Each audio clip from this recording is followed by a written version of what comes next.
அன்னைக்கு சரியா ஜூன் 23, 2019, கிட்டத்தட்ட 7 வருஷத்துக்கு முன்னாடி ஒரு வழக்கமான நல்ல நாள் மாதிரி தான் அமைய போகுதுன்னு ஒவ்வொரு டெல்லி மக்களும் அன்றைய தினம் காலை கண்முழிக்க ஆரம்பிச்சாங்க. அப்படிதான் அதே டெல்லியில வாழக்கூடிய ராணிங்கிற பெண்மணியும் வழக்கம் போல சூரியன் உதயமாகறதுக்கு முன்னாடி அவங்க எழுந்திருக்கிற நேரமான அதிகாலை 5 மணிக்கெல்லாம் எழுந்ததுமே வேக வேகமா தன்னுடைய வீட்டு வேலைகளை பார்க்க ஆரம்பிச்சாங்க. குறிப்பா தன்னுடைய கணவனுக்கும் பிள்ளைகளுக்கும் தேவையான காலை சாப்பாடு, மதிய சாப்பாடு எல்லாத்தையுமே பண்ணி முடிச்சு வச்சுட்டு தான் அவங்க வேர்த்து விறுவிறுக்க காலை 8 மணிக்கெல்லாம் அவங்களுடைய கால்கள் அந்த வீட்டில இருந்து வெளியில கிளம்ப ஆரம்பிச்சது. அன்னைக்கு அவங்களுடைய கால்கள் எங்க நடக்க ஆரம்பிச்சதுன்னா, அதே டெல்லியில மிகப்பெரிய பணக்காரர்கள்லாம் வாழக்கூடிய வசந்த் விகார் என்ற பகுதியில் உள்ள வசந்த் அபார்ட்மெண்ட்ல ஃபர்ஸ்ட் ஃப்ளோர்ல பிளாட் நம்பர் 234 வாழக்கூடிய வயதான மாத்தூர் ஃபேமிலியோடைய வீட்டுக்கு தான் இந்த பெண்மணியோடைய கால்கள் அன்னைக்கு நடக்க ஆரம்பிச்சது. இந்த ராணி அன்னைக்கு வேர்த்து விறுவிறுத்த நிலையிலுமே சீக்கிரமா கொஞ்சம் வேலையை முடிச்சுட்டு ஐயா கிட்ட கொஞ்சம் எக்ஸ்ட்ரா காசுமே வாங்கிக்கிட்டு நம்முடைய பிள்ளைகளுக்கு துணி எடுத்து கொடுக்கலாம் அப்படின்னு யோசித்தபடியே தான் அவங்க நடக்க ஆரம்பிச்சாங்க. குறிப்பா அடுத்த 30 நிமிஷத்துல அவங்க பார்க்க போற ஒரு கொடூரமான காட்சியை பத்தின எந்தவித முன்புரிதலும் இல்லாம தான் வழக்கம் போல அவங்க வேக வேகமா அந்த வீட்டை நோக்கி நடக்க ஆரம்பிச்சாங்க. சரியா 8:30 மணிக்கெல்லாம் அந்த வீட்டுடைய கேட்டு கிட்ட வந்ததுமே மாடிப்படி வழியா ஃபர்ஸ்ட் ஃப்ளோருக்கு போயிருந்திருக்காங்க. எப்போதுமே இந்த பெண்மணி காலை 8:30 மணிக்கு இந்த வீட்டுக்கு வந்தாங்கன்னா மதியம் 2 அப்படி இல்லைன்னா 2:30 மணிக்கெல்லாம் மாத்தூர் ஃபேமிலியோடைய வீட்டில் அந்த வீட்டு வேலைகள் எல்லாம் முடிச்சுட்டு தன்னுடைய வீட்டுக்கு அவங்க கிளம்பி போவாங்க. அன்னைக்குமே அதே மாதிரி தான் சரியா 8:30 மணிக்கெல்லாம் அந்த வீட்டுக்கு வந்துட்டாங்க. எப்போதுமே இந்த மாத்தூர் ஃபேமிலி என்ன பண்ணுவாங்கன்னா, ஒருவேளை அவங்க வெளியூர் போயிட்டா வீட்டை வந்து யாராவது சுத்தம் பண்ணணும் அப்படிங்கிறதுக்காக இந்த ராணி கிட்டேயே ஒரு ஸ்பேர் கீயை கொடுத்து வச்சிருந்திருக்காங்க. அதன் அடிப்படையில் இந்த ஃபேமிலி எங்காவது வெளில போயிட்டா கூட வீட்டை திறந்து இவங்களாவே சுத்தம் பண்ணிட்டு கிளம்பி போயிடுவாங்க. ஆனா மற்ற நாட்கள்ல பார்த்தா இவங்க வீட்டுக்கு வந்ததுமே காலிங் பெல் அடிப்பாங்க. அப்போ வீட்டுக்குள்ள இருந்து யாராவது கதவை திறந்து விடுவாங்க. அதுக்கப்புறம் தான் இந்த பெண்மணி வீட்டுக்குள்ள போயிட்டு வேலைகள்லாம் பார்ப்பாங்க. அன்னைக்குமே அதே மாதிரி தான் காலிங் பெல் அடிக்கலான்னு இவங்க போயிருந்திருக்காங்க. அந்த நேரம்னு பார்த்து அந்த வீட்டோடைய கிரில் கேட் ஓபன் ஆனபடி இருந்திருக்கு. எப்போதுமே லாக் பண்ணி தானே இருக்கும், என்ன இன்னைக்கு ஓபன்ல இருக்கு அப்படின்ற சந்தேகத்தோட மெல்லமா அந்த உடன் டோரை பார்க்கும்போது அந்த டோருமே லேசா திறந்தபடி தான் இருக்கு. அதே சமயம் வீட்டுக்குள்ள ஃபேன் லைட்லாம் ஓடினாலும் எந்தவித ஆள் நடமாட்டமும் அந்த வீட்டுக்குள்ள இருந்து தெரியவே இல்லை. இதனால அவங்க காலிங் பெல் அடிச்சு பார்க்கறாங்க. அந்த மாத்தூர் ஃபேமிலியோடைய மெம்பர்ஸை கூப்பிட்டு பார்க்கறாங்க. ஆனா யார்கிட்ட இருந்தும் எந்தவித ரெஸ்பான்ஸும் வராமலே போகுது. இதனால தயக்கத்தோட அந்த பெண்மணி என்ன பண்றாங்கன்னா, அந்த வீட்டோடைய டோரை திறந்துட்டு மெல்லமா உள்ள நுழைஞ்சு பார்க்கும்போது தான் அந்த மயான அமைதிக்கு மத்தியில அந்த ஃபேனோடைய சத்தம் மட்டும்தான் அந்த வீடுகள்ல அன்னைக்கு ஒலிக்க ஆரம்பிச்சது. மற்றபடி அந்த வீட்டில் ஆள் நடக்கிற மாதிரியோ ஆட்கள் பேசுற மாதிரியோ எந்தவித சத்தமும் கேட்கவே இல்லை. ஒருவித பயத்தோட தான் இந்த ராணி அந்த வீட்டோடைய லிவிங் ஹாலில் காலடி எடுத்து வைக்கிறாங்க. அப்போ அந்த மாத்தூர் ஃபேமிலியை கூப்பிட்டு பார்க்குறாங்க. யாருக்கிட்ட இருந்து எந்தவித ரெஸ்பான்ஸும் இல்லாததுனால நேரடியாக கிச்சனுக்கு போகும்போது தான் அவங்களுடைய வாழ்க்கையில் பார்க்கவே கூடாத ஒரு கொடூரமான ஒரு காட்சியை அன்னைக்கு பார்க்க ஆரம்பிச்சாங்க.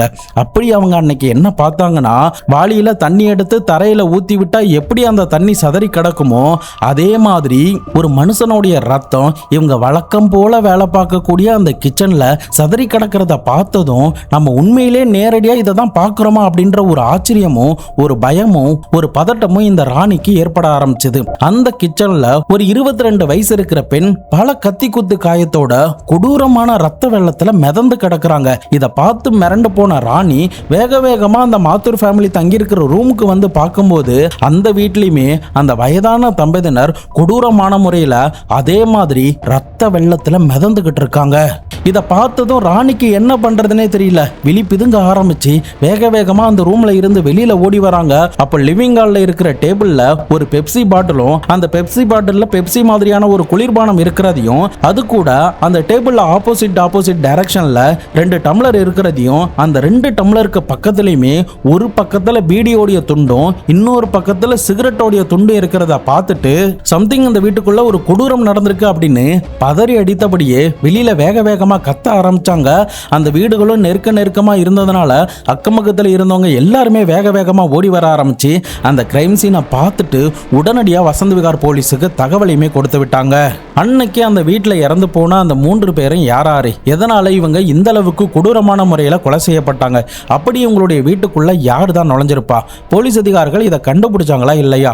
7 வருடத்திற்கு முன்னாடி டெல்லி போலீஸுக்கு சிம்ம சொப்பனமா இருந்த ஒரு கொடூரமான மிக மோசமான சம்பவத்தை பத்தி தான் இன்னைக்கான வீடியோல நம்ம தெள்ள தெளிவா அலசி ஆராய போறோம். வீடியோவை எங்கேயுமே ஸ்கிப் பண்ணாம தொடர்ந்து பார்த்துக்கிட்டு வாங்க. நான் உங்கள் Babu Shankar. Welcome to Babu Shankar files.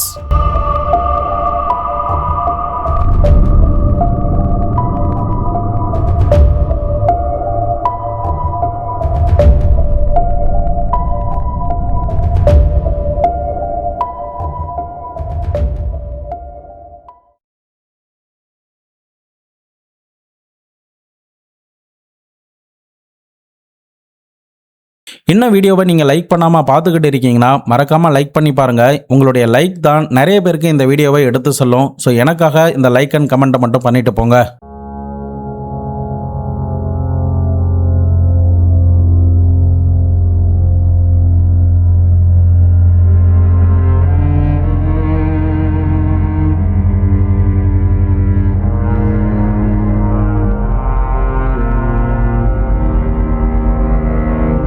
இந்த கொடூரமான சம்பவம் நடப்பதற்கு 15 வருஷத்துக்கு முன்னாடி இயர் 2004ல தான் வசந்த் விகார் பகுதியில் இந்த விஷ்ணு மாத்தூர் அப்படின்றவர் இந்த பிளாட்டை வாங்கி தன்னுடைய மனைவியான சுசி கூட குடியேற ஆரம்பிச்சாரு.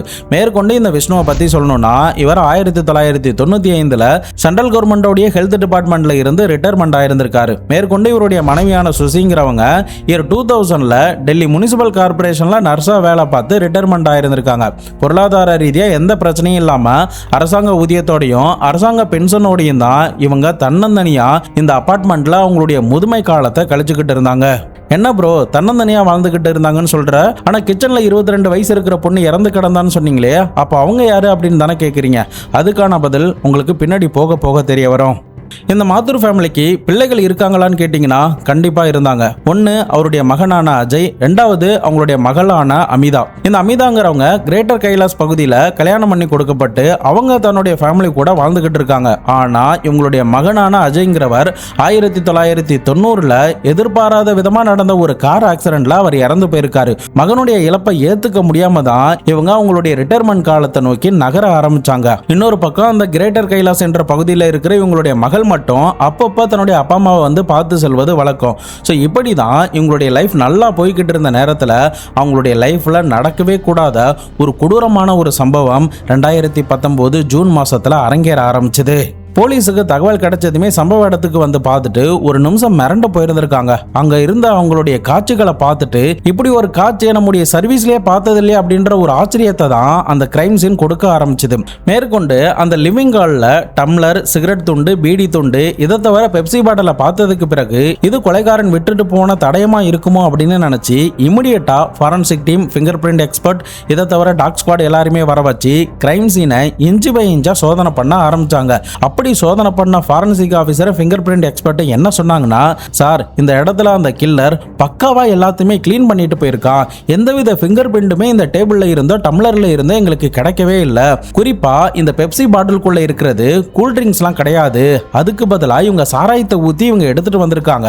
டம்ளருடைய அடிப்பகுதியில் கூட அந்த சாராயத்தோடைய திரவம் வந்து இருக்கு. ஸோ இதை வச்சு பார்க்கும்போது கில்லர் 2 பேரும் ஆப்போசிட்ல உட்காந்து இந்த சரக்கு அடித்தபடி ஒருத்தர் சிகரெட்டோ ஒருத்தர் பீடியோ புகைச்சிருக்கணும் அப்படின்ற மாதிரி ஒரு அனுமானமா இந்த ஸ்டேட்மெண்ட்டை அங்க இருந்த ஆபீசர்கள் தெரிவிக்க ஆரம்பிச்சாங்க. ஸோ இதை வச்சு பார்க்கும்போது போலீஸ் அதிகாரிகளுக்கு கண்டிப்பா கில்லர் இவங்களுக்கு தெரிஞ்ச யாரோ ஒருத்தர் தான் இருக்கணும். ஏன்னா ஃபோர்ஸ் என்ட்ரின்னு பார்த்தா எதுவுமே இல்லாம இருக்கு. குறிப்பா ஜன்னல் கண்ணாடியோ வீட்டோடைய மெயின் டோரோ எதுவுமே உடைக்கப்படாம நல்லா தான் இருந்திருக்கு. ஸோ இதை வச்சு பார்க்கும்போது இந்த குடும்பத்துக்கு தெரிஞ்ச யாரோ ஒருத்தர் தான், நல்லா தெரிஞ்ச ஒருத்தர் தான் மெயின் என்ட்ரன்ஸ் வழியாவே வீட்டுக்குள்ள வந்து இந்த கொடூரமான சம்பவத்தை அரங்கேற்றி இருக்கணும் அப்படின்னு ஒரு அனுமானத்தை அங்க கட்டமைக்க ஆரம்பிச்சாங்க. இன்னொரு பக்கம் போலீஸ் அதிகாரிகள் அக்கம் பக்கத்தில் இருந்தவங்களையும் அந்த வீட்டுக்கு வேலைக்கு வரக்கூடிய ராணி கிட்டையும் விசாரணை பண்ணாங்க.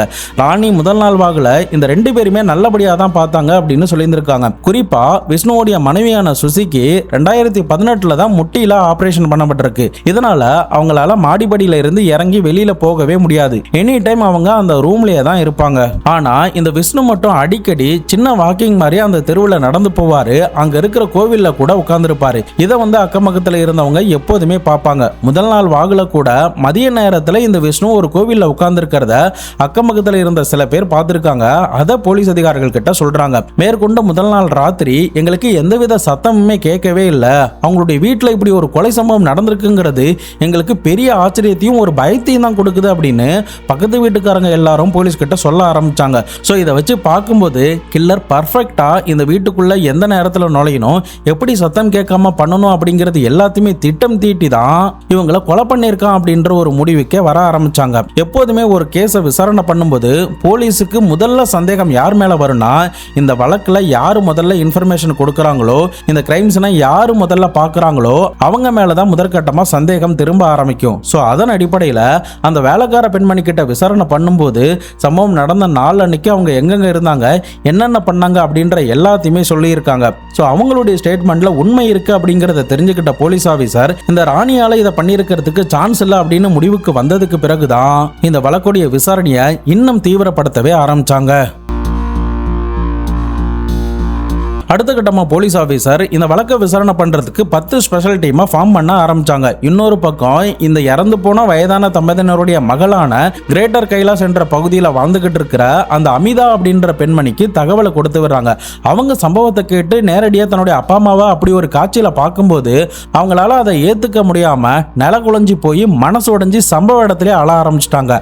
அதுக்கப்புறம் அவங்கள சமாதானப்படுத்தின போலீஸ் ஆஃபீஸர் கடைசியாக 8:30 மணிக்கு என்னுடைய அப்பா அம்மா கிட்ட வீடியோ கால் பேசினேன் சார், அவங்க அப்ப கூட நல்லா தான் இருந்தாங்க, அதுக்கப்புறம் தான் இவங்களுக்கு நடந்திருக்கு அப்படின்னு தன்னுடைய ஸ்டேட்மெண்டா அந்த மகள் போலீஸ் கிட்ட கொடுத்திருக்காங்க. மேற்கொண்டு அந்த போலீஸ் ஆபீசர் அந்த அப்பா அம்மா வீடியோ கால் பேசின போன் எங்க அப்படின்னு சொல்லி செக் பண்ணி பார்க்கும்போது தான் இறந்து போனா அந்த 22 வயசு பொண்ணு இருக்காங்கல்ல அவங்களுடைய போனும் காணும், இந்த அப்பா அம்மா வீடியோ கால் பேசக்கூடிய போனும் காணும், மேற்கொண்டு இந்த விஷ்ணு மற்றும் சுசி யூஸ் பண்ணக்கூடிய அந்த மொபைல் போன் அப்படின்னு மொத்தம் 4 மொபைல் போனும் அந்த வீட்டில் இருந்து மிஸ் ஆயிருக்கு அப்படிங்கிறத போலீஸ் அதிகாரிகள் அப்பதான் கண்டுபிடிக்கவே ஆரம்பிச்சாங்க. அமிதா மேற்கொண்டு போலீஸ் கிட்ட என்ன சொன்னாங்கன்னா, என்னுடைய அப்பா அம்மாவுக்கு இந்த மொபைல் போனை யூஸ் பண்ண தெரியாது சார். ஸோ இதனால அந்த வீட்டில் இறந்து கிடந்த அந்த 22 வயசு பொண்ணு கிட்ட தான் புது மொபைல் போன் வாங்கி அதுக்குன்னு ஒரு சிம்மு போட்டு என்னுடைய அப்பா அம்மா கிட்ட பேசுறதுக்காக வீடியோ கால் பண்றதுக்காக அவங்க கிட்ட கொடுத்திருந்தேன். அவங்க தான் அந்த போனை எப்போதுமே யூஸ் பண்ணுவாங்க அப்படின்ற மாதிரி சொல்றாங்க. அதே சமயம் அந்த கிச்சன்ல இறந்து கிடந்த பெண்ணை பார்க்கும்போது அவங்களுடைய உடம்புல தான் பல முறை கத்தி குத்து காயம் இறங்கி இருக்கு. கிட்டத்தட்ட 10க்கு மேல இறங்கி இருக்கிறத ஒரு அனுமானமா நோட் பண்ண ஆரம்பிச்சாங்க. ஆனா வயதான அந்த ஜோடியோடைய உடம்பு மேல பார்க்கும்போது ஒவ்வொருத்தருடைய உடம்புலயும் 2-3 கத்தி குத்து காயம் தான் இறங்கி இருந்திருக்கு. சோ இதை வச்சு பார்க்கும்போது அந்த 22 வயசு இருக்கிற பொண்ணுக்கு சம்பந்தப்பட்ட யாரோ ஒருத்தர் தான் இந்த வீட்டுக்குள்ள நுழைஞ்சிருக்கணும், இந்த கொலை சம்பவத்தை நடத்திருக்கணும் அப்படின்னு இந்த மாதிரியும் ஒரு பக்கம் யோசிக்க ஆரம்பிச்சாங்க. அதே சமயம் அமிதா கிட்ட அந்த பொண்ணு யாரு அப்படின்னு சொல்லி விசாரணை பண்ணும்போது தான் 2018 என்னுடைய அம்மாவுக்கு முட்டியில ஒரு பிரச்சனை ஏற்பட்டுச்சு சார், அதனால அம்மாவுக்கு ஆபரேஷன் பண்ணோம், அவங்களால எழுந்து நடக்க முடியாதுங்கிறதுனாலையும் சரியானபடி மாத்திரையை கொடுக்கணுங்கிறதுக்காகவும் என்னுடைய அப்பாவுக்கும் வயசாயிட்டு அவராலுமே அதை பண்ணிக்க முடியாதுங்கிறதுனாலையும் ஒரு கேர்டேக்கர் கம்பெனில எங்களுக்குன்னு வீட்டிலேயே தங்கி என்னுடைய அப்பா அம்மாவை பார்த்துக்கிறதுக்கு ஒரு நர்ஸ் இருந்தா தேவலாம் அப்படின்னு சொல்லி நான் அப்ளை பண்ணேன்.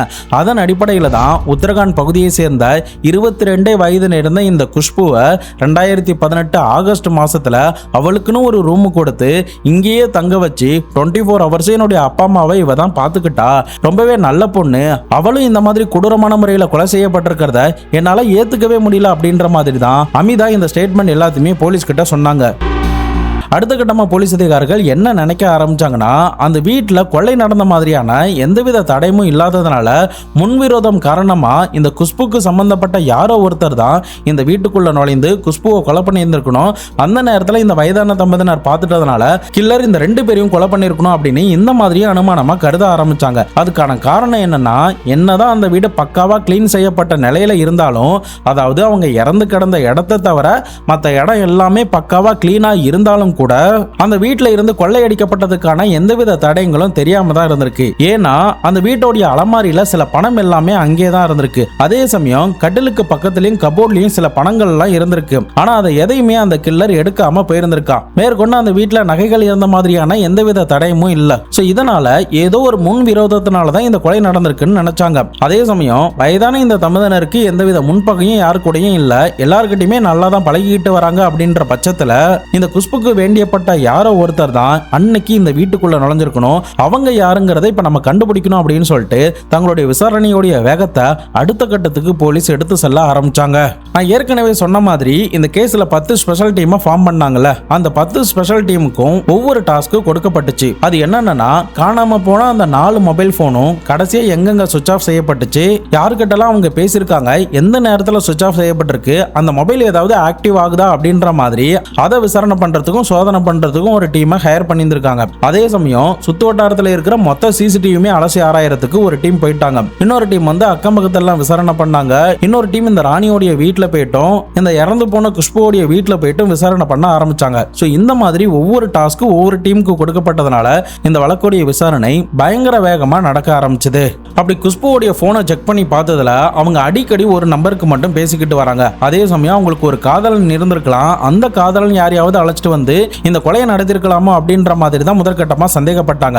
அதே மாதிரி அவங்களுடைய போன் காலை செக் பண்ணி பார்த்ததுல மதிய நேரத்தில் 1 மணி நேரம் கிட்ட தன்னுடைய காதலன் கிட்ட பேசியிருந்திருக்காங்க.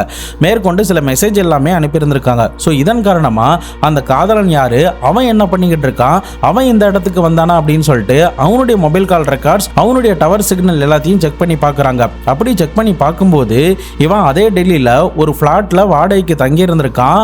இந்த பொண்ணுக்கு சம்பந்தப்பட்ட ஒரு உறவினருடைய பையன் தான் அவன் அப்படின்னும், அவனுடைய பேர் நித்தியம் அப்படின்னும், அந்த பையனும் இந்த பொண்ணும் சோசியல் மீடியாவில் தான் மீட் பண்ணி ஒரு 6 மாசமா காதலிச்சுக்கிட்டு வராங்க அப்படின்ற விஷயமும் போலீஸுக்கு தெரிய வர ஆரம்பிச்சது. அக்கம்பக்கத்தில் விசாரணை பண்ணும்போது கூட ஒரு பையன் அடிக்கடி குஷ்புவை பார்க்கறதுக்கு வந்துட்டு போவான் அப்படின்ற தகவலும் கொடுக்கப்பட்டுச்சு. ஸோ இந்த விசாரணை ஒரு பக்கம் போய்கிட்டு இருக்கும்போது இன்னொரு பக்கம் 200க்கும் மேற்பட்ட சிசிடிவியை அனலைஸ் பண்ண ஆரம்பிச்சாங்க. இந்த சம்பவம் நடந்த வீட்டில் இருந்து எதிர்த்த மாதிரி ஒரு 2-3 வீடு தள்ளி ஒரு சிசிடிவி கேமரா ஒன்று இருந்திருக்கு.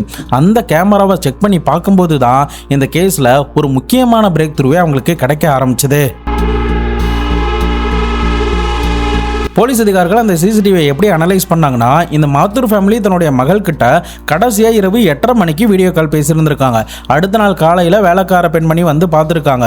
ஸோ இந்த டைமிங்கை வச்சு இரவு நேரத்தில் தான் இது நடந்திருக்கும் அப்படின்னு சொல்லி அந்த ஜூன் 22ஆம் தேதி நைட்டு யாராவது வந்திருக்காங்களா இல்லையா அப்படின்ற மாதிரி செக் பண்ண ஆரம்பிச்சாங்க. அப்படி செக் பண்ணி பார்க்கும்போது தான் சரியா ஒரு 11:28க்குலாம் ஹெல்மெட் அணிந்த நிலையிலையும் ஒரு கருப்பு கலர் ட்ரெஸ் போட்ட நிலையிலையும் முக்காடெல்லாம் அணிந்தபடி ஒரு பெண்ணும் ஆணும் அந்த தெருவுடைய முனையில பைக்ல வந்து நிக்கிறதும், அந்த பைக்ல வந்த பெண் கடகடன்னு இறங்கி மேல இருக்கிற இந்த மாத்தூர் ஃபேமிலியோட வீட்டுக்கு போயிருந்திருக்காங்க. இன்னொரு பக்கம் அந்த பைக்கை தள்ளினபடியா அந்த ஆண் வந்து வீட்டுக்கிட்ட வந்திருக்கான். அதுக்கப்புறம் அந்த பைக்கை தெருவுடைய முனையில போய் நிப்பாட்டிட்டு வெயிட் பண்ணிக்கிட்டு இருக்கான். அதே சமயம் இந்த வீட்டுக்கு போன அந்த கருப்பு கலர் துணி அணிந்த பெண் வந்து மாத்தூர் ஃபேமிலி கிட்ட ஏதோ சில விஷயங்கள் பேசிட்டு ரிட்டர்ன் கொஞ்ச நேரம் கழிச்சு கீழே இறங்கி வந்திருக்காங்க. அந்த கூட அழைச்சிட்டு வந்திருக்கிற அந்த ஆண் நபரையுமே அழைச்சிக்கிட்டு இந்த 2 பேரும் மாடிக்கு போறாங்க. அதுக்கப்புறம் நள்ளிரவு 2:30 மணிக்கு தான் இந்த 2 பேரும் வீட்டுல இருந்து கீழே இறங்கி வராங்க. அப்படி இறங்கி வரும்போது கூட 2 பேருடைய கையிலையும் பேக் இருந்திருக்கு. அதுக்கப்புறம் தெருமுனையில இருக்கிற பைக் எடுத்துக்கிட்டு எஸ்கேப் ஆகி போறாங்க அப்படின்ற எல்லாமே பதிவாயிருந்திருக்கு. ஆனா சிசிடிவில அவங்களுடைய முகமோ அவங்க பைக்கோடைய ரெஜிஸ்ட்ரேஷன் நம்பரோ சரிவர தெளிவா தெரியவே இல்லை. அதே சமயம் பக்கத்துல இருக்கிற ஒரு ஸ்ட்ரீட்ல கூட 6 அபார்ட்மெண்ட்ல இருந்த சிசிடிவில கூட இவங்க பைக்ல டிராவல் ஆகி போறது தெரிஞ்சிருந்திருக்கு. ஆனா அதுலயுமே சரிவர சிசிடிவி போலீஸ் அதிகாரிகளுக்கு கிடைக்கவே இல்லை. சோ இப்படி இந்த சிசிடிவி வச்சு பார்க்கும்போது யாரோ ஒரு பெண்ணும் ஆணும் சேர்ந்து தான் இங்க வந்திருக்காங்க, இந்த கொலையை பண்ணியிருக்காங்க அப்படின்ற மாதிரி அனுமானமா கருத ஆரம்பிச்சாங்க. குறிப்பா அந்த சிசிடிவில அவங்களுடைய பாடி லாங்குவேஜ் வந்து பர்ஃபெக்ட்டா எல்லாமே தெரிய ஆரம்பிச்சது. சோ இதை வச்சு தான் நம்ம கில்லரை ஐடென்டிஃபை பண்ணணும் அப்படின்னு சொல்லிட்டு இப்போ அவங்களுடைய சந்தேக லிஸ்ட்ல இருக்கிற குஷ்புவோடைய அந்த பாய் ஃப்ரெண்டோடைய வீட்டுக்கு போக ஆரம்பிச்சாங்க. அங்க போய் பார்க்கும்போது தான் போலீஸுக்கு இன்னொரு ஷாக்கே அங்க காத்துக்கிட்டு இருந்துச்சு. அது என்னன்னா, இந்த நித்தியம் அப்படின்றவன் குஷ்புவை கல்யாணம் பண்ணிக்க போறான் அப்படின்னு 2 ஃபேமிலி கிட்டயுமே சொல்லியிருந்திருக்காங்க. கொஞ்ச நாட்கள் கழிச்சு 2 பேரும் திருமணம் பண்ணிக்கலாம் தான் இருந்தாங்க. ஆனா இங்க பார்த்தா இவன் வேற ஒரு பொண்ணு கூட இந்த பிளாட்ல தங்கியிருக்கான். இதை பார்த்ததும் தான் போலீஸுக்கு ஒரு பெரிய அதிர்ச்சியே ஏற்பட ஆரம்பிச்சது. இது ஒரு பக்கம் இருந்தாலும் சிசிடிவில ஒரு ஆணும் பெண்ணு தான் அந்த இடத்துக்கு வந்திருக்கிறதுனால இவங்க 2 பேரும் இந்த வீட்டுக்கு வந்துட்டு போனாங்களா, கொலை செஞ்சாங்களா அப்படின்ற சந்தேகம் தான் போலீஸுக்கு இந்த 2 பேர் மேலுமே பயங்கரமான சந்தேகங்கள் ஏற்பட ஆரம்பிச்சது.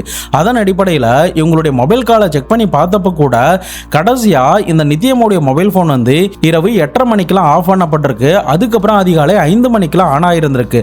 அதே நேரம் அவனுடைய கேர்ள் ஃப்ரெண்டோடைய மொபைல் போனும் இரவு நேரம் முழுக்க ஆஃப்லேயே தான் இருந்திருக்கு. இன்னொரு பக்கம் அந்த வீட்டில் இருந்து காணாம போன மொபைல் போனும் சரியா 1:15 மணியில இருந்து, அதாவது நள்ளிரவு 1:15 மணியில இருந்து நள்ளிரவு 1:30 மணிக்குள்ள தான் சுவிட்ச் ஆஃப் செய்யப்பட்டிருக்கு. ஸோ இந்த விஷயங்கள் எல்லாமே கோஇன்சிடென்ட்டாக மேட்ச் ஆனதுனால தான் இந்த குஷ்புவோடைய பாய் ஃப்ரெண்டான நித்யமும் இந்த நித்யமுடைய கேர்ள் ஃப்ரெண்டையும் உடனடியாக கைது பண்ணி கஸ்டடியில் எடுத்து அவங்களுடைய ஸ்டைலில் விசாரணை பண்ண ஆரம்பிச்சாங்க. பட் என்னதான் விசாரணை பண்ணாலும் இந்த கேஸை அடுத்த லெவலுக்கு எடுத்துட்டு போகக்கூடிய எந்தவித லீடுமே கிடைக்காமலே போகுது. என்ன ப்ரோ, அதான் சிசிடிவியில் எல்லாமே பக்காவாக மேட்ச் ஆகிருக்கு, உங்களுடைய மொபைல் ஃபோனும் எல்லாமே சுவிச் ஆஃபில் தானே இருந்திருக்கு, அதெல்லாம் கோஇன்சிடென்ட்டாக மேட்ச் ஆகுது, அப்புறம் ஏன் எந்த லீடும் கிடைக்கல அப்படின்னு தானே யோசிக்கிறீங்க. அதுக்கான காரணம் என்னன்னா, இந்த பையனை போலீஸ் வந்து விசாரணை பண்ணப்போ, சார் நான் ஒரு கம்பெனியில் கிராஃபிக் டிசைனராக வேலை பார்க்குறேன், எனக்கு இரவு நேரத்தில் கூட கால் பண்ணுவாங்கன்னு சொல்லிட்டு நான் அன்னைக்கு என்னுடைய மொபைலை 8:30 மணிக்கெல்லாம் சுவிச் ஆஃப் பண்ணிட்டேன். முக்கியமாக அன்னைக்கு India Afghanistan one day match இருந்ததுனால அதை பார்க்கணுங்கிறதுக்காக தான் நான் மொபைல் ஃபோனை சுவிச் ஆஃப் பண்ணிட்டு மேட்சை ரிலாக்ஸாக பார்த்துட்டு அன்னைக்கு தூங்கிட்டேன். மற்றபடி நான் இந்த வீட்டுக்கு வந்து இவங்களை யாரையுமே கொலை பண்ணலை அப்படின்ற மாதிரி சொல்லியிருந்திருக்கான்.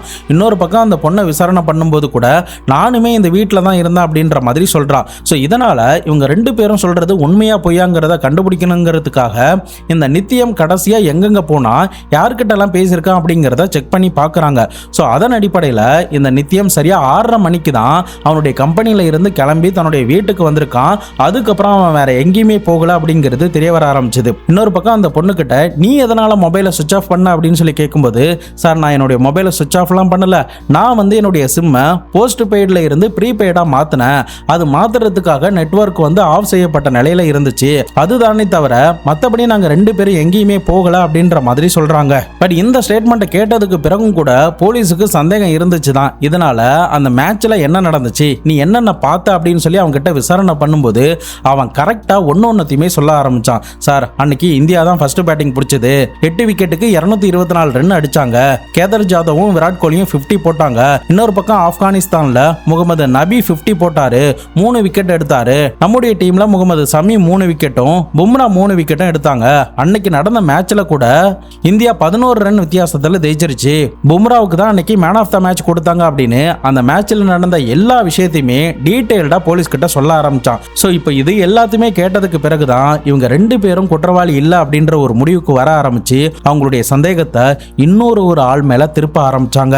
அது யாருன்னா இந்த மாத்தூர் ஃபேமிலியோடைய மருமகனான ரன்வீர் மேல.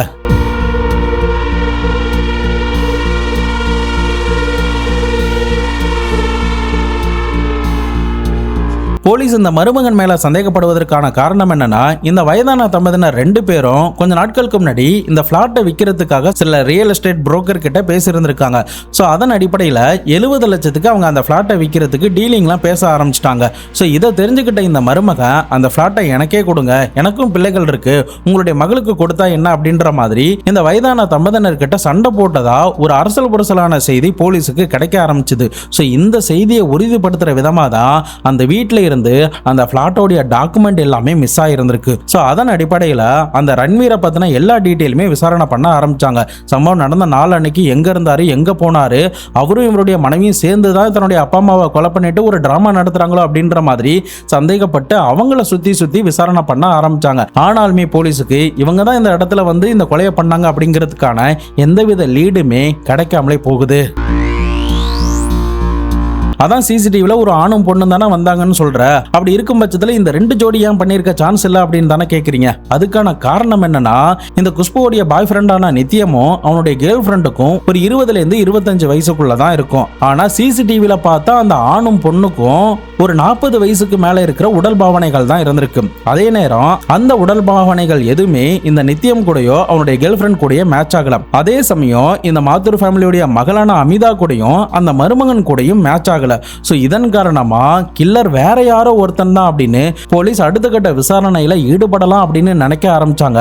பட் அந்த நேரத்துல தான் அவங்க அவ்வளவு நேரம் கஷ்டப்பட்டு கலெக்ட் பண்ணி வச்சிருந்த எவிடன்ஸ் எல்லாத்தையுமே பலன் கொடுக்காத மாதிரியும் ரிவார்டு கொடுக்காத மாதிரியும் ஒரு முக்கியமான சம்பவம் அரங்கேற ஆரம்பிச்சது. அது என்னன்னா, இந்த கேஸை விசாரணை பண்ணிக்கிட்டு இருக்கிற போலீஸ் டிபார்ட்மெண்ட் கிட்ட இருந்து கேஸை வாங்கி கிரைம் பிரான்ச் போலீஸ் டிபார்ட்மெண்ட்டுக்கு மாற்றம் செய்யப்படுது. சோ இதனால இந்த வழக்கை விசாரணை பண்ண போலீஸுக்கு ஒரு பெருத்த ஏமாற்றமா இருந்துச்சு. பட் இன்னொரு பக்கம் கிரைம் பிரான்ச் இந்த வழக்குக்குள்ள வந்ததுக்கு பிறகும் கூட அவங்க விசாரணை பண்ணி இருக்கிற ஒவ்வொரு டீடைலுமே விசாரணை பண்ணி பார்த்துட்டு இறுதியா இந்த மாத்தூர் ஃபேமிலியோட மகளான அமிதா கிட்ட தான் வந்து விசாரணை பண்ண ஆரம்பிச்சாங்க. நீங்க நல்லா யோசிச்சு பாருங்க, உங்களுக்கு சந்தேகப்படுற மாதிரி யாராவது இருக்காங்களா? அப்பா அம்மாவுக்கோ உங்களுக்கோ அப்படி இல்லைன்னா எப்பயாவது யாரு கூடயாவது பகை ஏற்பட்டிருக்கா அப்படின்னு இந்த மாதிரியான ஆங்கிள் கொஸ்டின்லாம் இந்த பொண்ணுக்கு கேட்க ஆரம்பிச்சாங்க. அப்பதான் இந்த அமிதா ஒரு முக்கியமான விஷயம் சொல்றாங்க. அது என்னன்னா, சார் கடந்த ஒரு 5 நாட்களுக்கு முன்னாடி ஜூன் 17ஆம் தேதி குஷ்புவோடைய மொபைல்ல இருந்து எனக்கு போன் வந்துச்சு. ஒருவேளை அப்பா அம்மாவுக்கு டேப்லெட் ஏதாவது தீந்துட்டா அப்படி இல்லைன்னா அப்பா அம்மாவுக்கு ஏதாவது ஆயிடுச்சா அப்படின்ற பதட்டத்தோடய தான் அந்த காலை அட்டன் பண்ணேன்.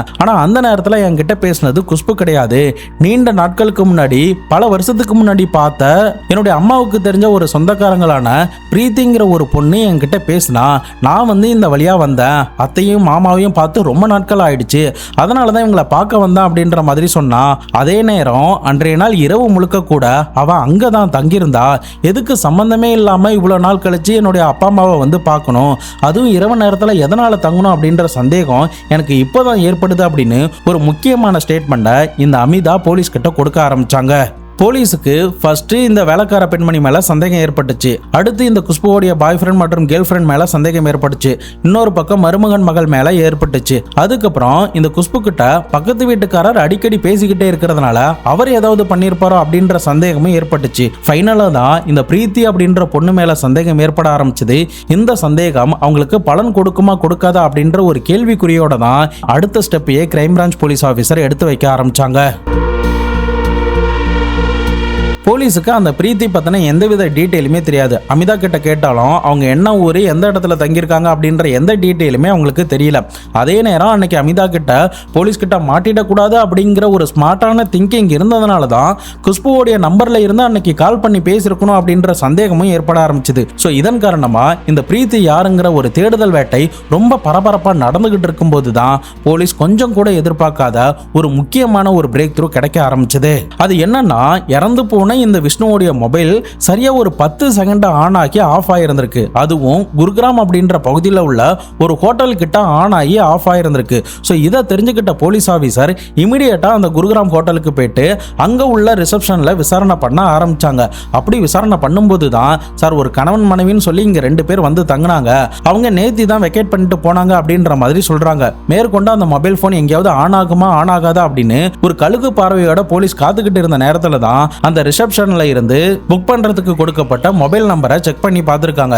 ஸோ அதன் அடிப்படையில் அந்த மொபைல் நம்பருடைய சிக்னல் எங்கெங்க இருக்கு அப்படின்னு சொல்லி செக் பண்ணி பார்க்கும்போது தான் அதே குருகிராம் பகுதியில் வேற ஒரு செக்டார்ல இருக்கிற ஹோட்டலை காட்டியிருந்திருக்கு. ஸோ அதன் அடிப்படையில் போலீஸ் அதிகாரிகள் அங்க போய் பார்க்கும்போது தான் இந்த பிரீத்தி மனோஜ் அப்படின்ற ஒருத்தன் கூட அந்த ரூம்ல இருக்கிறதையும், விஷ்ணுவோடைய வீட்டில் இருந்து கொள்ளையடிக்கப்பட்ட நகைகளை அணிந்தபடி இருக்கிறதையும், விஷ்ணுவோடைய வீட்டில் இருந்த அந்த 4 மொபைல் கூடையும் வசமா போலீஸ் கிட்ட சிக்க ஆரம்பிச்சாங்க. இவங்க தான் அந்த குற்ற சம்பவத்தில் ஈடுபட்டிருக்காங்க அப்படிங்கிறது அவங்களுடைய உடல் பாவனைகள், நடபாவனைகளை வச்சும் அவங்களுடைய உருவ தோற்றத்தை வச்சும் அந்த சிசிடிவி காட்சிகளை மேட்ச் பண்ணி பார்க்கும்போது எல்லாமே ஒத்து போக ஆரம்பிச்சது. ஸோ இமிடியேட்டா போலீஸ் அதிகாரிகள் அந்த 2 பேரையும் கைது பண்ணி வசந்த் விகார் பகுதிக்கு அழைச்சிட்டு வந்து அவங்களுடைய இடத்துல கஸ்டடியில விசாரிக்க வேண்டிய விதத்துல விசாரணை பண்ணும்போது தான் அன்னைக்கு அந்த வயதான தம்பதியினர் வீட்டில் என்ன நடந்துச்சு, எதனால இவங்க அங்க போனாங்க அப்படின்ற எல்லா விஷயத்தையுமே ஒன்னா போலீஸ் கிட்ட கக்க ஆரம்பிச்சாங்க. மேற்கொண்டு போலீஸை திசை திருப்பணுங்கிறதுக்காக அவங்க என்னென்னலாம் பண்ணாங்க அப்படின்ற முதற்கொண்டு எல்லாமே சொல்ல ஆரம்பிச்சாங்க.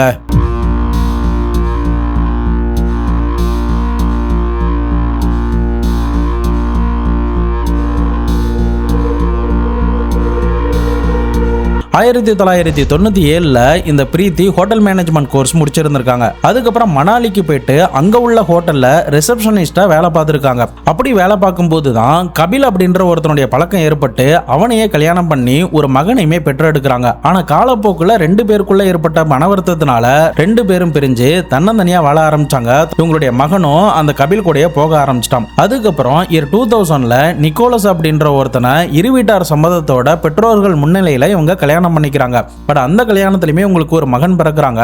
2004ல ஒரு மகள் பிறக்கிறாங்க.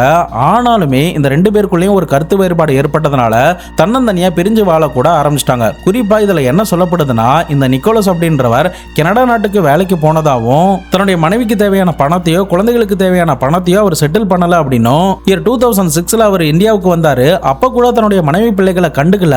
அதனால இவங்க பிரிஞ்சு தன்னந்தனியா வாழ ஆரம்பிச்சிட்டாங்க அப்படின்ற மாதிரி சொல்லப்படுது.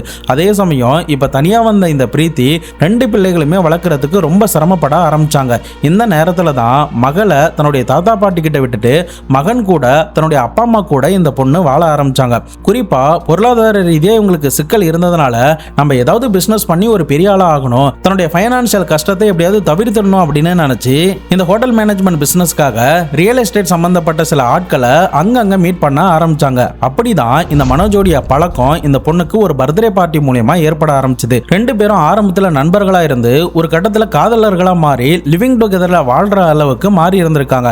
அதே சமயம் இந்த மனோஜை பத்தி சொல்லணும்னா இயர் 2010ல மார்ச் 20ஆம் தேதி ஒரு ஹாஸ்பிட்டலுக்கு ஒரு பொண்ணை வேக வேகமா ஸ்ட்ரெச்சர்ல தள்ளிட்டு வந்திருக்கான். அந்த நேரத்தில் மருத்துவர்கள் அந்த பொண்ணை சோதனை பண்ணி பார்க்கும்போது அவங்களுடைய உதட்டு மேலையும் கழுத்து மேலையும் காயம் இருந்ததை பார்த்துட்டு சம்திங் இவன் ஏதோ பண்ணியிருக்கான் அப்படின்னு சொல்லிட்டு போலீஸுக்கு தகவல் கொடுத்துட்டாங்க.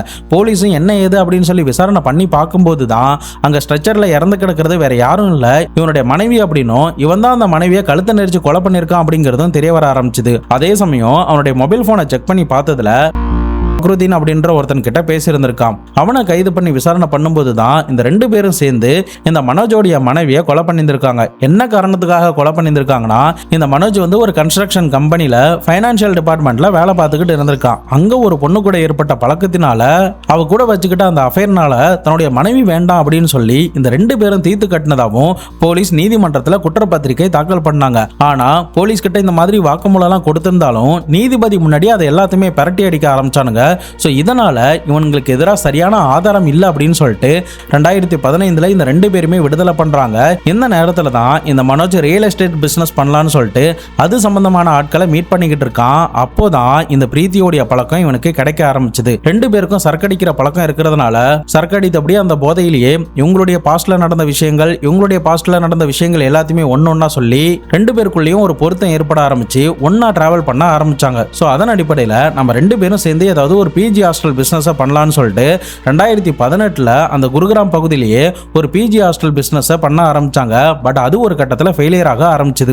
அதுக்கப்புறம் கொஞ்சம் நாட்கள் கழித்து வேற ஒரு இடத்துல பண்ண ஆரம்பிச்சாங்க. அதுவுமே ஃபெயிலியர் ஆக ஆரம்பிச்சது. இன்னொரு பக்கம் ரெஸ்டாரண்ட் பிசினஸ் பண்ணி பார்த்துருக்காங்க. அதுவுமே ஃபெயிலியர் ஆயிடுச்சு. ஸோ இதனால கஷ்டம் தாங்க முடியாம இந்த பிரீத்தி ஒரு கட்டத்தில் வேலைக்கு போக ஆரம்பிச்சாங்க.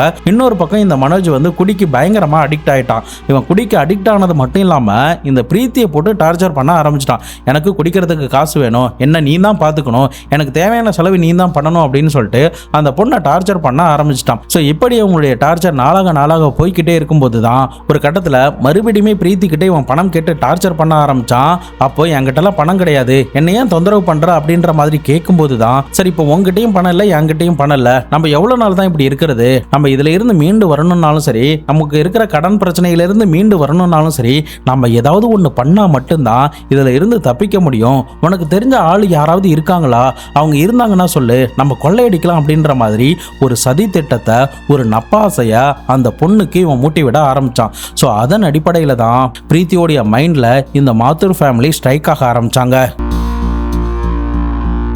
எப்படி ஸ்ட்ரைக் ஆக ஆரம்பிச்சாங்கன்னா, இந்த பிரீத்தியோடைய அம்மாவும் இந்த விஷ்ணுவோடைய மனைவியான சுசிங்கிறவங்களும் ஒரே முனிசிபல் கார்பரேஷன்ல வேலை பார்த்துருக்காங்க. 2 பேரும் பயங்கர க்ளோஸ் ஃப்ரெண்ட். இந்த நேரத்தில் தான் பிரீத்தியை பத்தின ஒரு இன்ட்ரோவும் இந்த சுசி அம்மாவுக்கு கிடைச்சிருந்திருக்கு. ஸோ அந்த நேரத்தில் அவங்க கிட்ட நிறைய காசு இருக்கு, நிறைய பணம் இருக்கு, நிறைய நகைகள்லாம் வச்சிருக்காங்க. அவங்க செல்வ செழிப்பா தான் வாழ்ந்துகிட்டு இருக்காங்க. அவங்க இப்ப தனியா தான் வாழ்ந்துகிட்டு இருக்காங்க அப்படின்ற விஷயம் தெரிய வந்ததுக்கு பிறகு அவங்க கிட்ட போயிட்டு நம்ம கொள்ளையடிக்கலாம்னு சொல்லி இந்த மனோஜ் கிட்ட ஒரு சதி திட்டத்தில் இவ ஈடுபட ஆரம்பிச்சான். அதன் அடிப்படையில் தான் முதல்ல நான் அந்த வீட்டுக்கு போறேன், எந்தெந்த இடத்துல சிசிடிவி இருக்கு, யார் யாரும் அவங்க வீட்டில் இருக்கா, எந்த நேரத்தில் யார் யார் வரா, அவங்களுடைய பொருட்கள் எல்லாமே எங்கெங்க வச்சிருக்காங்க அப்படிங்கிறத நான் அனலைஸ் பண்றேன் அப்படின்னு சொல்லிட்டு தான் ஜூன் 17ஆம் தேதி இந்த சம்பவம் நடப்பதற்கு ஒரு 5 நாட்களுக்கு முன்னாடி அந்த வீட்டுக்கு யதார்த்தமா போயிருந்திருக்கா. அப்போ அந்த தாத்தா பாட்டி கிட்ட மாமா அத்தா எப்படி இருக்கீங்க, நான் இந்த வழியா வந்தா உங்களை பார்க்கலான்னு வந்திருக்கேன் அப்படின்ற மாதிரி பேசியிருந்திருக்கா. அதுக்கப்புறம் நான் இங்க நைட்டு மட்டும் தங்கிக்கிறேன் அப்படின்னு சொல்லி அந்த வீட்டை கம்ப்ளீட்டா நோட்டமிட ஆரம்பிச்சா. குஷ்புவோடைய ஆக்டிவிட்டிஸ் எல்லாத்தையுமே நோட்டமிட ஆரம்பிச்சா. அந்த ஏரியாவில் சிசிடிவி எங்க இருக்கு அப்படின்னு சொல்லிட்டு எல்லாத்தையுமே நோட்டமிட்டதுக்கு பிறகுதான் சரியா ஜூன் 21, 2019 அன்னைக்கு, அதாவது இந்த சம்பவம் நடப்பதற்கு முதல் நாள் வாகலையே அந்த தெருவுக்கு ஒரு 11 மணி வாகலாம் வந்துட்டாங்க. அந்த நேரத்தில் இந்த பிரீத்தி மனோஜ் கிட்ட அந்த வீடு தான் அப்படின்ற மாதிரி கை காட்டி இருந்திருக்கா. அது எல்லாமே சிசிடிவில பதிவா இருந்திருக்கு. பட் அந்த நேரத்தில் அந்த வழியா வந்த ஒரு ஆள் யார் நீங்க அப்படின்னு சொல்லி கேட்கும்போது இங்க ஹோட்டல் எங்க இருக்கு அப்படின்ற மாதிரி சமாளிச்சுட்டு இந்த 2 பேரும் கிளம்பி போயிட்டாங்க. மேற்கொண்டு அங்கங்க சிசிடிவி இருக்கிறத தெரிஞ்சுக்கிட்ட இவங்க நாம சிசிடிவில சிக்காம இருக்கணும்னா நம்முடைய நம்பர் பிளேட்டை மாத்தணும். அதுக்கப்புறம் நம்ம கருப்பு ட்ரெஸ் போட்டிருந்தோம்னா அந்த இருட்டுல சரியா யாருக்கும் நம்முடைய ஃபேஸ் வந்து ஐடென்டிஃபை பண்ண முடியாது. அதனால நம்ம கிட்ட இருக்கிற கருப்பு ட்ரெஸ் எல்லாத்தையுமே எடுத்துக்கிட்டு மாத்துக்கு வேற ஏதாவது துணியை எடுத்துக்கிட்டு போகலாம் அப்படின்ற மாதிரி பிளான் பண்ணி தான் அடுத்த நாள் ஜூன் 22, 2019 அன்னைக்கு இரவு 11:15 அந்த ஏரியா கிட்ட வந்திருக்காங்க. அப்போ அந்த வீட்டுக்கிட்ட இவன் இறக்கி விட்டு இருந்திருக்கான். இந்த பொண்ணு மாடிக்கு ஏறி போறா. அதுக்கப்புறம் பைக்கை தள்ளினபடியே இவன் ஒரு இடத்துல நிப்பாட்டிட்டு ரொம்ப நேரம் காத்து இருந்திருக்கான். மாடிக்கு போன இந்த பிரீத்தி காலிங் பெல் அடிச்சதுமே குஷ்பு தான் கதவை திறக்கலான்னு வந்திருக்காங்க. ஏற்கனவே 5 நாட்களுக்கு முன்னாடி இவ இந்த வீட்டுக்கு வந்து ஒரு பரிச்சயத்தை ஏற்படுத்தி இருக்கிறதுனால குஷ்புவுமே கதவை திறந்து வீட்டுக்குள்ள விட்டு இருந்திருக்கா. அதே நேரம் அந்த வயதானவங்க கிட்ட நான் இங்க ஒரு வேலையா வந்தேன், அப்படியே உங்களை பார்த்துட்டு போலான்னு வந்தேன் அப்படின்ற மாதிரி சொல்றான். அந்த நேரம்னு பார்த்து எனக்காக ஒரு ஃப்ரெண்டும் கீழே வெயிட் பண்ணிட்டு இருக்காங்க, அவங்களையும் மேலே கூப்பிட்டு வந்துடவா அப்படின்ற மாதிரி கேட்கும்போது சரி கூப்பிட்டு வா அப்படின்ற மாதிரி அந்த வயதான தம்பதியினரும் சொல்றாங்க. அவங்களுமே மாத்திரெல்லாம் சாப்பிட்டுட்டு தூங்குறதுக்காக தயாராகிக்கிட்டு இருந்திருக்காங்க. இந்த தருணம்னு பார்த்து தான் பிரீத்தி மாடிப்படி வழியா கீழே இறங்கி மனோஜ் அழைச்சிக்கிட்டு மாடிக்கு வந்திருக்கா. அப்போ லிவிங் ஹாலில் 2 பேரும் உட்காந்துருக்காங்க. கொஞ்ச நேரம் பேசிக்கிட்டே இருக்கும்போது குஷ்பு கிட்ட கொஞ்சம் குடிக்க தண்ணி கொடுங்க அப்படின்ற மாதிரி சொல்லியிருந்திருக்காங்க. ஸோ அதனால குஷ்புவும் கிச்சன் பக்கமா போயிருக்காங்க. அப்போ இந்த பிரீத்தி கண்ணை காட்டினதுமே மறைச்சு வச்சிருக்கிற கத்தியை எடுத்துக்கிட்டு நேரா கிச்சனுக்கு போய் இந்த குஷ்புவோடைய வாயை பத்தி கொடூரமான முறையில சரசரன்னு ஒரு 30 கத்தி குத்த கண்ணிமைக்கிற நேரத்துக்குள்ள இறக்கி இருந்திருக்கான். அந்த பொண்ணாலுமே என்ன நடக்குது ஏது நடக்குதுங்கிறத ரியலைஸ் பண்ணவே முடியல. இன்னொரு பக்கம் அவன் வீட்டுக்கு வந்ததுமே டிவி ஆன் பண்ணி சவுண்டை ஃபுல்லாகவும் வச்சிருந்திருக்கான். ஸோ இதனால அந்த வயதான தம்பதியினருக்கும் சரிவர காதல கேட்கல, அக்கம் பக்கத்தில் இருந்தவங்களுக்கும் சரியா காதல கேட்கல. மேற்கொண்டு அந்த குஷ்புவோடைய வாயை பத்தி இந்த மாதிரி சரசரன்னு குத்துனதுனால யாருக்கும் எந்தவித சத்தமும் கேட்காம ஸ்மூகமா அது எல்லாமே முடிய ஆரம்பிச்சது. அதுக்கப்புறம் நேரா அந்த வயதானவங்களுடைய ரூமுக்கு போயிட்டு அவங்களையுமே சரம் மாதிரி குத்த ஆரம்பிச்சான். நான் ஏற்கனவே சொன்ன மாதிரி அந்த பாட்டியோடைய முட்டியில ஆபரேஷன் பண்ணியிருந்ததுனால அவங்களால நடக்க முடியாது. ஸோ இதனால அந்த தாத்தாவை தான் இவன் ஃபர்ஸ்ட் சரமாரியா குத்திருக்கான். அதுக்கப்புறம் அந்த பாட்டியையும் குத்திருக்கான். அதன் பிறகு இவன் நேரா கிச்சனுக்கு போயிட்டு கத்தியை கிளீன் பண்ணிட்டு லிவிங் ஹாலில் உட்காந்து சோஃபால உட்காந்துருக்கான். 2 டம்ளருமே அப்ப எடுத்துட்டு வந்திருக்கான். அதுல 2 பேரும் பெப்சி பாட்டில ஊத்தி எடுத்துட்டு வந்த சரக்கை ஊத்தி அடிக்கிறாங்க. இன்னொரு பக்கம் இவன் பீடி குடிக்கிறான். அந்த பொண்ணை சிகரெட் குடிக்க சொல்லி வற்புறுத்தி இருந்திருக்கான். அதுக்கப்புறம் இது எல்லாமே முடிஞ்சதுக்கு பிறகு அந்த வீட்டோடைய அலமாரி எல்லாத்தையுமே ஓபன் பண்ணி 86,000 ரூபாய் பணத்தையும் அவங்களுடைய வைர மோதிரம் தங்க நகைகள் அப்படின்னு இது எல்லாத்தையுமே கொள்ளையடிக்க ஆரம்பிச்சான். அந்த கொள்ளை நடந்த மாதிரியான எந்தவித தடயமும் அந்த இடத்துல தெரியாத மாதிரி பர்ஃபெக்டா எல்லாமே பண்ணிட்டு அந்த வீட்டை எல்லாத்தையுமே பக்காவா இவங்க கிளீன் பண்ணி இருந்திருக்காங்க. ஸோ இதனால தான் போலீஸ் வந்து அந்த வீட்டை பார்த்தப்போ கொள்ளை நடந்த மாதிரியான எந்தவித தடையுமே தெரியல. ஏன்னா வேணுமுனே போலீஸை திசை மாற்றணுங்கிறதுக்காக அங்கங்க பணத்தெல்லாம் வச்சுட்டு அதை கில்லரை வந்து எடுத்துட்டு போகாத மாதிரியான ஒரு பாவனையை கிரியேட் பண்ணியிருக்கான். நகை இருந்ததுக்கான எந்தவித தடயமுமே அங்க இல்லாத மாதிரி அந்த பாக்ஸ் எல்லாத்தையுமே இவன் எடுத்துட்டு போயிருந்திருக்கான். அதுக்கப்புறம் அந்த லிவிங் ஹால்ல பக்காவா எல்லாத்தையுமே கிளீன் பண்றான். முக்கியமா டம்ளர் வாட்டர் பாட்டில் முதற்கொண்டு எல்லாத்தையுமே கிளீன் பண்ணிட்டு இவங்க ட்ரெஸ் எல்லாத்தையுமே மாத்திக்கிட்டு தான் சரியா 2:30 மணி வாகல இவங்க வீட்டில இருந்து கிளம்பி தன்னுடைய பைக்ல எஸ்கேப் ஆகி போறாங்க. அதுக்கப்புறம் வீட்டில இருந்தா நம்ம மாட்டிப்போம் அப்படின்னு சொல்லிட்டு இவங்க ஹோட்டல் ரூம்ல தான் தங்க ஆரம்பிச்சாங்க.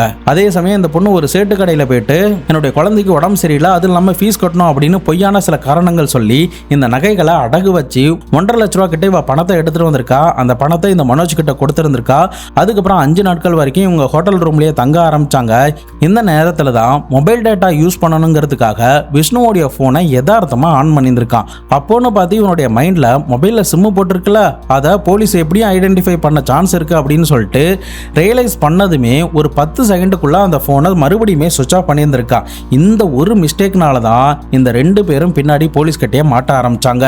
ஃபைனலி போலீஸ் அதிகாரிகள் இந்த 2 பேர்கிட்ட இருந்தும் வாக்குமூலம் பெற்றதுக்கு பிறகு இவங்க கிட்ட இருக்கிற நகை பணம் எல்லாத்தையுமே மீட்டெடுக்கிறாங்க. இவங்களை ஜெயிலில் அடைச்சு இவங்களுக்கு எதிராக இருக்கிற ஆதாரங்கள் எல்லாத்தையுமே திரட்டி கோர்ட்ல சார்ஜ் ஷீட்டும் ஃபைல் பண்ணியிருக்காங்க. இப்போ இந்த வழக்கு நடந்துகிட்டு இருக்கிறதுனால இவங்களுக்கு என்ன தண்டனை கொடுக்க போறாங்க அப்படிங்கிறத பொறுத்து இருந்து நம்ம வெயிட் பண்ணி பார்க்கலாம். மனுஷனுடைய மனசு எந்த அளவுக்கு மோசமானது அப்படிங்கிறதுக்கு ஒரு சின்ன எக்ஸாம்பிள் தான் இந்த ஒரு சம்பவம். தன்னுடைய சுயநலத்துக்காக எவன் தாலியை வேணாலும் அறுக்கலாம் அப்படின்னு நினைக்கிற ஒரு மோசமான ஜீவன் தான் இந்த மனுஷ ஜென்மங்க. இந்த மாதிரியான ஜென்மங்கள் நம்முடைய லைஃப்ல எந்த ரூபத்தில் வேணாலும் வரலாம். அவங்க கிட்ட இருந்து நீங்க விழிப்புணர்வா இருக்கணும் அப்படிங்கிறதுக்காக தான் இந்த ஒரு பதிவு. பல நாட்கள் கழித்து ஒரு ஆள் நம்முடைய வீட்டுக்கு வராங்க, நம்மளை திடீர்னு அக்கறையோட பார்க்க வராங்க, பாசத்தோட பார்க்க வராங்கன்னா அதை ஆரம்பத்தில் நம்பாம கொஞ்சம் விழிப்புணர்வோட இருக்கிறது ரொம்பவே நல்லது. தன் தோழியோடைய மகள் தான் அப்படின்னு நினைச்சு நம்பி தன்னுடைய வீட்டுக்குள்ள விட்ட அந்த சுசி அம்மா தனக்கும் தன்னுடைய கணவருக்கும் இப்படி ஒரு கொடூரம் நடக்கும் அப்படிங்கிறத அவங்க கனவுல கூட யோசிச்சு பார்த்திருக்க மாட்டாங்க. இன்னொரு பக்கம் அந்த 22 வயசு நிறந்த குஷ்பு என்ன பாவம் பண்ணா?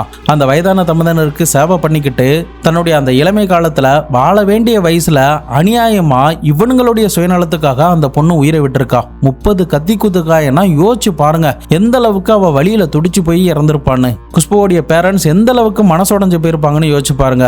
நம்முடைய மகள் வெளியூருக்கு சம்பாதிக்க போயிருக்கா, நம்முடைய குடும்பத்தையும் அவளையும் நல்லா பார்த்துப்பா அப்படின்ற நம்பிக்கை எல்லாமே இந்த சம்பவத்தினால சுக்குநூறா உடஞ்சுதான் போனுச்சு. உனக்கு உண்மையிலே பணம் வேணும், கடனை அடைக்கணும் அப்படின்னா நீ அதுக்காக போய் உழைக்கணும். என்னதான் கஷ்டம் வந்தாலும் அந்த கஷ்டத்திலே நேர்மை தவறாம உழைச்சுக்கிட்டே இருந்தா கண்டிப்பா அந்த கர்மாவும் அந்த உழைப்பும் நேர்மையும் என்னைக்கா இருந்தாலும் உங்களை மேலே போய் உட்கார வைக்கும்.